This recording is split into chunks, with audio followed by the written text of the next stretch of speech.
ભરૂચ જિલ્લાના અંકલેશ્વર તાલુકાના સજોદ ગામના રહીશોએ આજરોજ સબ ડિવિઝન મેજિસ્ટ્રેટ, તાલુકા મેજિસ્ટ્રેટ, મામલતદાર અને તાલુકા વિકાસ અધિકારીને લેખિત આવેદનપત્ર પાઠવ્યું હતું. જેમાં જણાવ્યા અનુસાર જાહેર રસ્તો છેલ્લા 85 વર્ષથી વધુ સમયથી વસાહતને રાજ્ય ધોરીમાર્ગ સાથે જોડતો મહત્વનો માર્ગ છે અને શ્રી રણછોડરાય મંદિર સુધી પહોંચવા માટે શ્રદ્ધાળુઓ આ રસ્તાનો ઉપયોગ કરતા આવ્યા છે.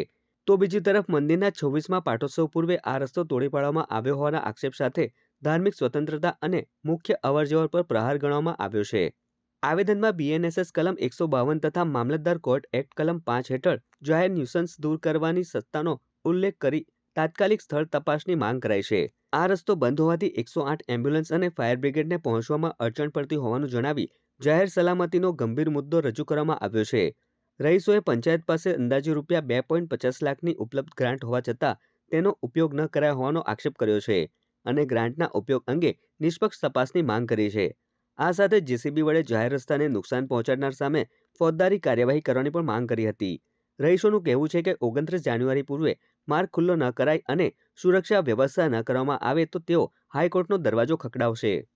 અમારા રણછોડરાય મંદિર અને અમારી આખી વસાહતનો જે રસ્તો છે એ રસ્તો જમીન માલિકોએ અમારી પોતાની ખાનગી મિલકત છે એવા બહાના હેઠળ આખો રસ્તો ખોદી કાઢ્યો છે, જેને કારણે 70 થી 80 ઘરોની વસ્તીના લોકોને આવવા જવાની ખૂબ મોટી અગવડ ઊભી થઈ છે.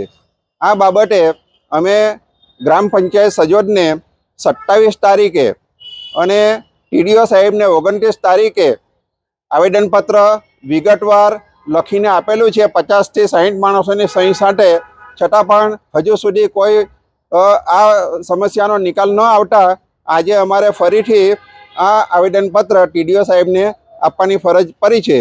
આ સાથે અમે આજે તાલુકા મામલતદાર સાહેબને, એસડીએમ સાહેબને પણ આવેદનપત્રની કોપી આપવાના છીએ. જરૂર પડે અમે 3 થી 4 દિવસ રાહ જોવાના છે.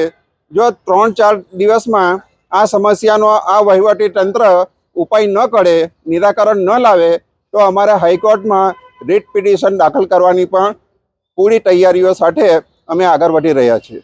જય હિન્દ, જય ભારત, જય સંવિધાન.